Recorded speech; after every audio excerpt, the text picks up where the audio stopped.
Richmond, you were anarchic and shy. Tried to steal some tampons that you were too scared to buy. Say, chase the Kroger manager, said in his faithful drawl. That was how you got your picture on the wall. Welcome, everyone, to another episode of the podcast. I love having returning guests, artists, and today, the first recording that I had with Advanced Space, I have Owen Ashworth here of Advanced Space, and we had such a great chat about how it all started. So we're not going to talk about his origin story. You can go back and listen to that first, where we talk all about where it started and Owen recording on answering machines and like just great stories that he told. We're really going to focus in on what's he's doing nowadays and his latest record he just put out at the end of 2024 called Horrible Occurrences. Just amazing, solid songwriting done with Advanced Space's flair. And I was just mentioning to Owen as we hopped on here how this record is a beautiful record book, I would say, just because the storytelling is just so deep and reflective, and it's experiences that all humans, I think, can relate to. So Owen, thanks so much for putting this record out, number one, and number two, thanks for coming back and chatting about it. Oh, my pleasure. Really appreciate it. Thank you for having me. Yeah, and you guests out, not guests, you audience out there. Owen's first band was Cassioton for the Painfully Alone, which again was, just a solid creation outlet for Owen, and it evolved into Advanced Space. And he's put out a ton of records, singles, and we're going to focus in on those, but particularly this newest release and his touring. And because I think, Owen, based on some of the things I've been reading, that the touring, you kind of went back to basics in the sense that you hit the land on wheels and touring from place to place in a van or some vehicle, and it's very lo-fi touring you went back to. I think very under the radar. Yep. I travel in a Subaru Forester, Okay. often either on my own or sometimes I'm traveling with another solo musician. But yeah, I really love traveling. I really love just gas stations and motels and diners and seeing the sights, and I try to build in time for just really getting to enjoy the towns. Yeah. The landscapes I'm visiting. So the way I tour, it's taken years to kind of figure out the things that I find most just totally enjoyable from traveling. So I really travel with like comfort and right. My own peculiar interests in mind. But yeah, it's not very well set up as a business venture, but just mostly for my own pleasure. Very DIY operation. Yeah, amazing. And Owen, what's a day in the life on tour with Advanced Space? Like what does a day feel and look like? Like how does it lay out? What's the timeline of that? Okay. Yeah. Well, I if I have friends in a town that I'm comfortable staying with, it's split probably pretty close to 50-50 between staying with old friends who at this point in my life I'm not partying. I'm not going out and getting wild after shows. I'm going back to a good friend's house, and we're probably having a little herbal tea and talking about our pets or our children or just catching up. So it's a chance to see old friends. I've got friends across North America who, from years of touring, I have these really special relations with people I only see a couple times a year. So touring is very social for me. So if I'm not staying with a good friend, I'm usually staying in a mid-price hotel. I try to find independent or just kind of like off the beaten path, kind of weird. Like I really love old Americana. So just kind of like really old-fashioned hotels and motels really appeal to me, and that's part of the sightseeing, part of the experience. So I'm usually up by 8 a.m. and it's usually a good hour of getting on the Wi-Fi and keeping up with label business. I run Arundel Records, Right. and the job doesn't stop when I'm traveling. So I usually have some admin to do in the morning, or just Mm-hmm. check in with the stuff I need to do for tour.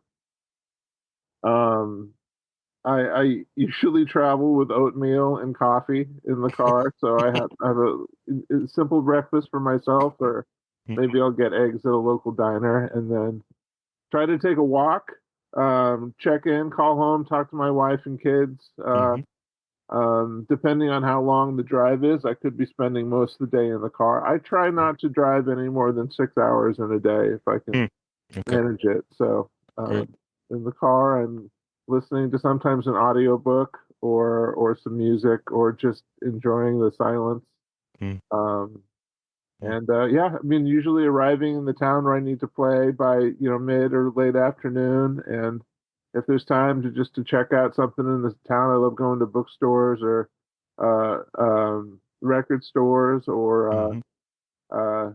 just getting the flavor for the place where I'm visiting. And then it's sound check, and the Right. evening is just hanging out at the venue typically. Right. Um, but yeah, I like the rhythm of it. It sometimes can feel a little disappointing if the drive is too short, because I kind of end up with extra time that I don't really know what to do with. Right. But Right. Right. uh, yeah, That sounds like a nice routine, though, Owen. Like I that's love it. Yeah, yeah, yeah. it's like And there's a real momentum to it, where I feel like the road is rising up to meet me, and you arrive in a town and people. I was talking to my friend David Bazan, who's another touring musician, but mm-hmm. it's a real privilege to arrive in a place and everyone is anticipating your arrival. Right. Everyone's excited to see you, and it's kind of like having a birthday party every night in some ways. I mean, That's it is awesome. real work, but Yeah. I think that you have to remember that it's not normal to just arrive at a bar and people are paying money and thrilled that you're there. Right. Right. Well, I Yeah. know when I came to see you in Montreal that you hang out with the crowd. You're there. I mean, I ran into you. We spoke for a little bit. Like you're a part of the whole evening. It's not like you're sitting in the back behind the stage. You're there. You're present, which I found was really special to be able to have that connection with you. I appreciate that. Yeah, I mean, I'm usually selling my own merchandise. Right. As I'm touring on my own, I'm doing everything myself. Hmm. But yeah, I mean, I really appreciated as a young person going to see musicians, and I I just seeing the artists as real people and being able Yeah. to just for them to be available to ask a question to, and I think that's a really valuable thing. And I like to know the people who are showing up for shows. For sure. That's a really Absolutely. important. I just to remind that there are actual people like receiving this music I'm putting out. It's Right. really gratifying, and just to know how the music is affecting people. Um, Totally. Totally. yeah, those are special relationships. Yeah, absolutely. Absolutely. And do you still kind of get like before you head on stage, like what are your feelings? Like how do you kind of get your mindset ready to go through your set? Is there Oh, things that you do to kind of psych yourself up or relax yourself or sometimes I need to take a little walk, or just drink some tea if my voice is feeling rough. But usually, right. I need a couple of minutes to myself just to get in the right frame of mind. Hmm. Uh, but one thing I really like about touring, and basically getting into the ritual of having a set and doing this live performance, is how kind of automatic it can kind of become, and it Hmm. becomes this very kind of like meditative ritual where there's this an hour every night where it's the most like at ease I feel all day, is just like Wow. being in the music. Like Yeah. it's a really special experience to be able to play these songs for an audience, and Hmm. it's very it's my goal with making music these days, which is not how it was when I was younger, but I'm like actively trying to lower my heart rate and just Hmm. try to find this like calm, Right. um, and just Right. try to be as steady and deliberate about every lyric I'm singing, or all the Right. piano playing I'm doing. So Yeah. it's very meditative process for me. So Hmm. yeah, Oh, yeah, I Yeah. find it when it goes right, it's very like calming and kind of centering. Amazing. So the latest record came out at the end of 2024, like December, early December. It came out. Yeah. Um, Horrible Occurrences. Now, where is Richmond? Now, I know that Well, the setting of a lot of this record is this a fictional town, or like pieces from all the places you visited kind of meld together? Can you kind of paint yeah. that picture for us, Owen, a little bit about the setting of this record?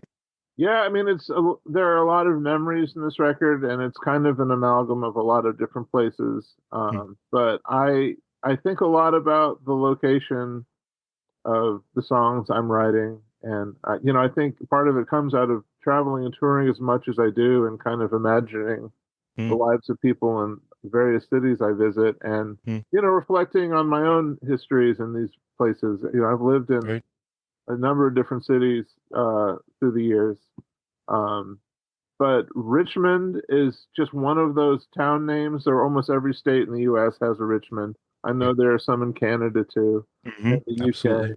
And I just chose it because the first song I wrote on the record, the year I lived in Richmond, um, it was about a different city.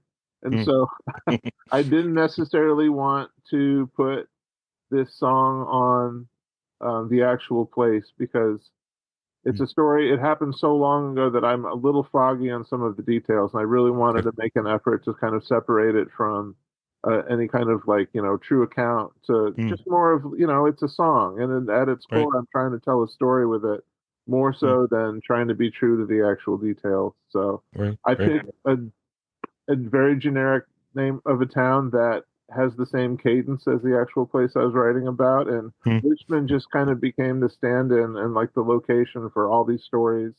And I Right. tried to just kind of build a community where all of these stories were fitting in with each other, even though, some are very fictionalized, some are about completely different people from, decades apart. Hmm. But I basically tried to build this little community between these songs, and I like the idea of kind of just building out a history of a specific place. Right. Right. And how did you assemble this record? Like, are these songs that, like, it was, I mean, the last record that came out was in 2018, Animal Companion. Um, were these songs that were recorded after that, or are these some songs were older songs that you kind of had in your database and pulled back out, or are these all relatively new songs that you came up with? There are some songs on this record that I started writing, 15 years ago. Just kind Hmm. of had the initial seed. Right. And that's not uncommon. The way I write, I just have a lot of kind of unfinished ideas floating around, and sometimes it just takes a new life experience or a new perspective to suddenly kind of figure out what I was getting at, or like there's Hmm. a lot of kind of like subliminal kind of subconscious element to my writing where I'm trying to just figure out what the songs are about for a Hmm. big part of the process. Right. Uh, but yeah, there's a song called "How You Got Your Picture on the Wall" on the record Hmm. that I remember starting that song in like the late '90s. I had the initial idea for a song about someone getting caught shoplifting, but Right. like the larger context of the story didn't really like click with me until um, revisiting. Actually, to tell you the truth, I had shoplifted from a Walgreens in San Francisco in the late '90s and never felt Hmm. very good about it. But Hmm. the kind of got stuck in my head, Hmm. and years and years later, I ended up revisiting that same Walgreens and being back in that space. I remembered the song that I had started writing, and years later, having a different perspective, I knew what I Right. wanted to do with the song. So So all cool. of the songs on it's a long-winded way of saying that No, it's a lot of amazing. these songs were a long time coming, but Right. they weren't ready until I kind of put them in context with each other. Right. Um, Right. but Because yeah, they all are like, every song is kind of its own individual little story with like beautiful detail, and like the simplicity of life almost is put on display. Now, obviously, there's always those dark undertones that tend to surface, but I've been really finding some hope in a lot of the lyrics that I mean, it's everyday kind of stories that have affected you, but I'm finding my access points all over the place where it's like these are human songs, these are songs that I've experienced before and you've experienced, and you've just had this great way of placing them together. You found the flow of these songs, and I guess sometimes it takes a while for those characters and the setting to like percolate forward. I mean, could Yeah, take years, right? yeah, yeah. I mean, yeah, a lot of living went into these songs, and I'm Yeah. glad they feel hopeful. I mean, I think the point of being able to tell these stories from the perspective of the characters, a lot of these are recollections people have had from years before. So Right. I think Right. survival, and even just the idea of even the worst moment of someone's life is there's a point you can look back and remember that like you got through it, Mm. or maybe you learned something from the experience. So yeah, there's a lot of there are some dark stories on this record, but Mhm. I think ultimately it's just about like these are the memories and experiences that add up to someone's life, Right. and you keep going. Yeah, totally. And when you're touring with this record, are you playing most of the songs off of it, or do you mix them all up still? Like you find the flow of your set list? To be honest, like the first handful of shows I was playing after the record came out, it was mostly the new record, and I found it just a little too heavy Hmm. to just keep performing the record like a lot of these songs all together. I mean, Hmm. these are heavy songs, and Yep. they're very kind of minimally arranged. I'm just playing Hmm. like piano and singing them, so they feel very vulnerable, and Yeah. they're just very lyric heavy. And Yep. I Yep. was finding it really kind of emotionally exhausting Hmm. to especially when these songs were still like really fresh and I hadn't Yeah. performed them much. Okay. Um, I've been mixing up the set and just bringing in more songs from like earlier in the catalog and just trying to find a different context for some of the songs, just like pairing them up against older songs, Hmm. which is always fun. I think that's part of the fun of putting together a set is just finding connections between new songs and old songs and kind of building Right. a new context for them.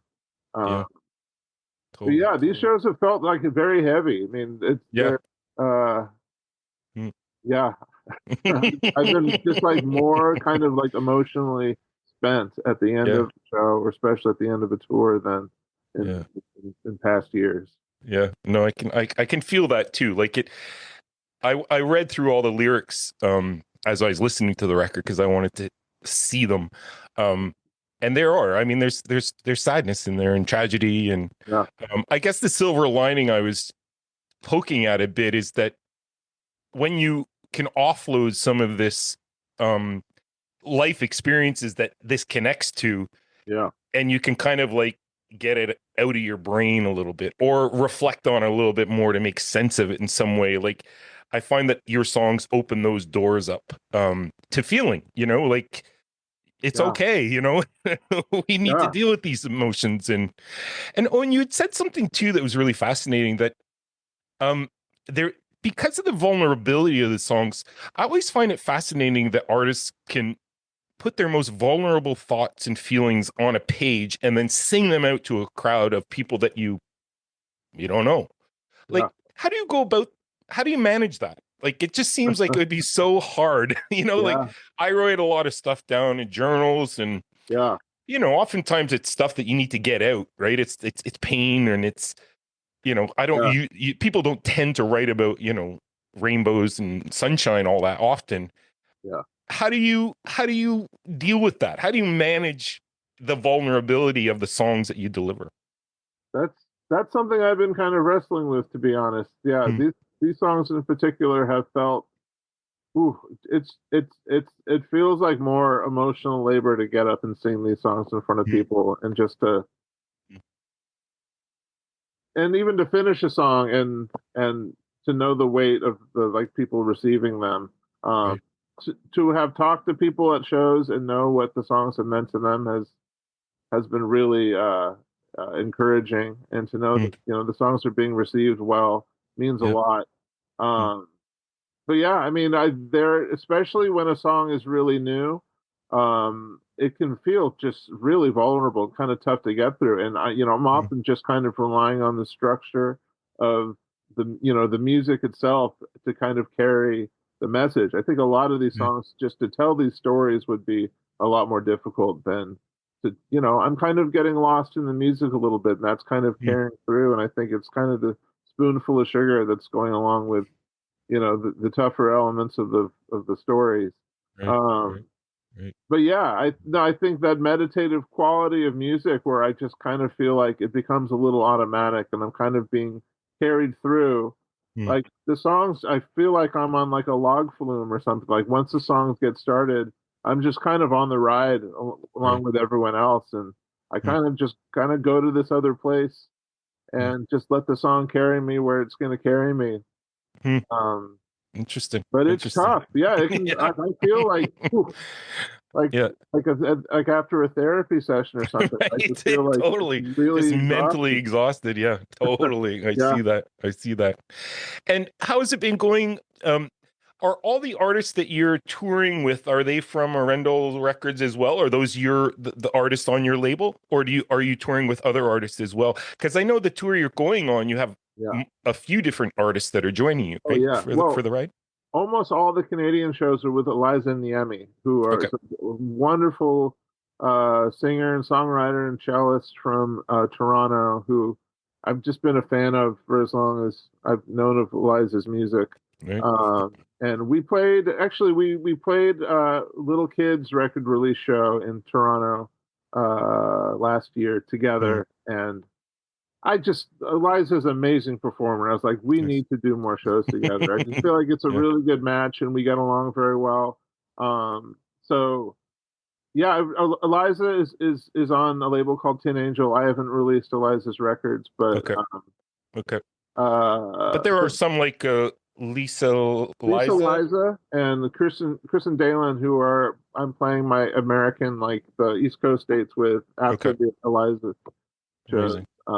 Yeah, Amazing. they've both released records with Arendelle. I mean, a lot of what Arendelle is, this label I run, it's this community of artists that I've mostly met on the road. Like Lisa Liza, Okay. I met playing in Maine for the first time. Kristen Dalen, I met in Philadelphia, where she's a singer songwriter. So I've kind of really built the label around this community of other, touring musicians Yeah. who we No, they're hit great. it off It's a with. great roster you have. I mean, Appreciate it. it's really, really great.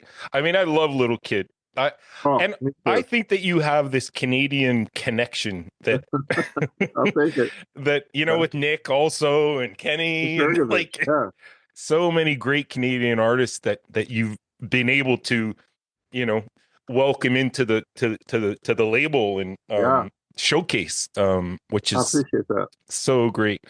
Is it hard to do both? Being a singer-songwriter and also running a label? You kind of mentioned it a bit when you talked about your Yeah. routine in the morning and stuff. Is it hard to manage both, or is it like is the roster set right now where you have the maximum amount of artists that you can physically deal with? Well, I mean, it's really it's my job. So Right. there are, and a lot well, along with any job, there is some drudgery to it, but Sure. I find it incredibly rewarding to be Mm, helping artists I love release their records. cool. Um, and it ebbs and flows. I've released 80 something records at this point since Right. 2011, and some of those artists are still going strong. Lisa Liza, I've released like 5 records for, Yeah. Yeah. and She's great. some artists are just like it'll be a one-off, or some of these artists have moved on to bigger labels, which is Right. wonderful to see. Yep. And some artists, they put out one record, and that was all they that was it. That was kind of their full output. So Mm, um yeah, it's a I'm always fluctuation. Eh? finding new artists to work with, but I Mm, kind of have to move at my own pace. I can't really take on more than a half dozen or so albums a year, right. Right. with all the touring I do. But Right. when I'm home from tours, I'm kind of in full label mode, and so Okay. scheduling my year just to make sure that I'm home to meet the FedEx truck when the record jackets show up is that's a consideration I have to make when I'm planning. Like I'm going to be in Pittsburgh. I can't put out the It's, record on that day. But yeah, it's all. I'm still trying to figure out the balance, but hmm. it's all very rewarding.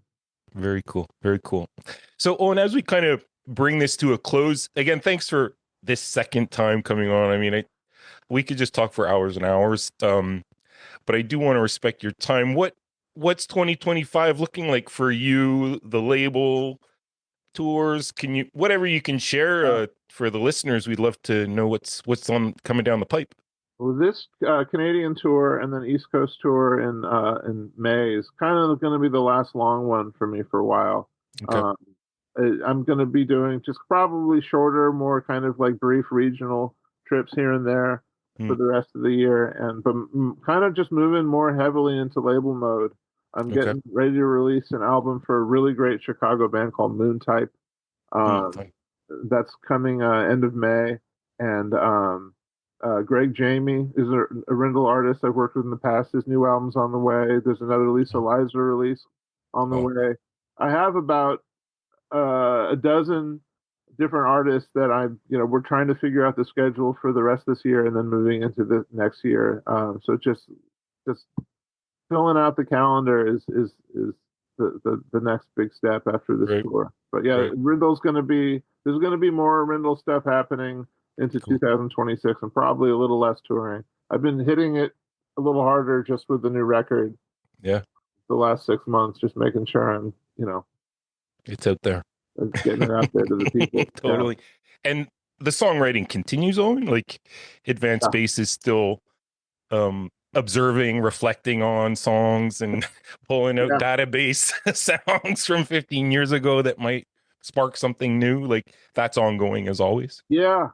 Just right now, still kind of feeling out what the kind of the themes for the next record will be. I've got a few odds and ends here, but it's still a very amorphous state for the next release, but coming. Yeah. Awesome.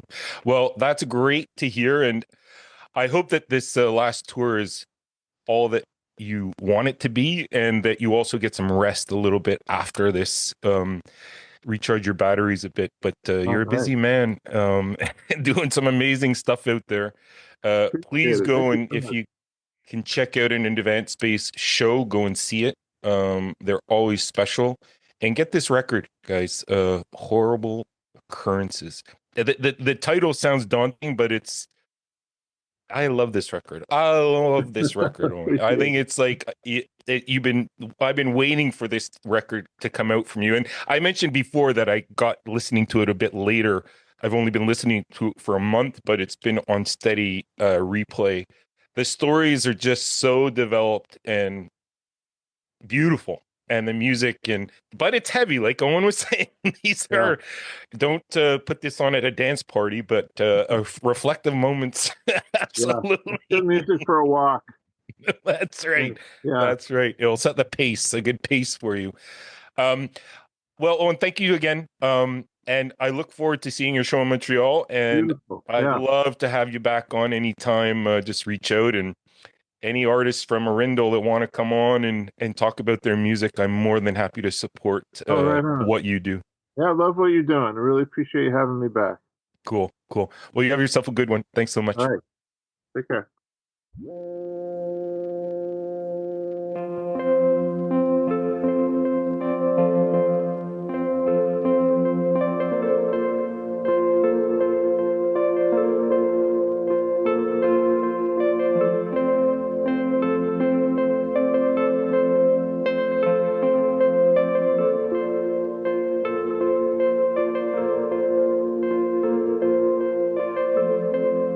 The year I lived in Richmond, there was a killer on the loose. 4 women slain in my neighborhood. It was all over the news. Well, Deborah Lee Hill moved to Richmond around about the same time as me. She was a peculiar one, strong and silent type. I'd see her at the bar occasionally.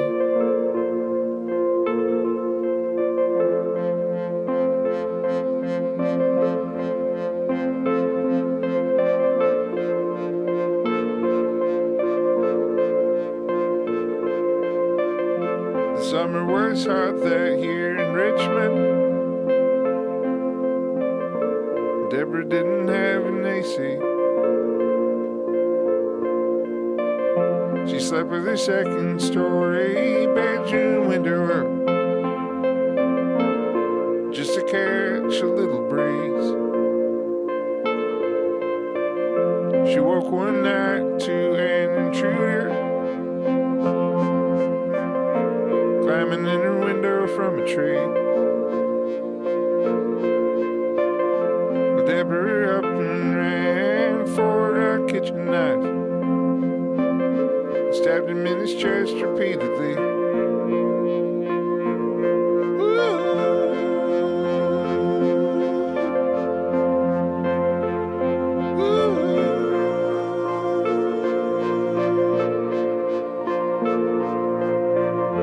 The coroner came to take the body. Deborah packed up all her things. She left in a pickup truck soon as morning came. She'd seen all she cared to see. The rest of the year I lived in Richmond. They talked about the murders on TV. Any child could tell you how that killer died under the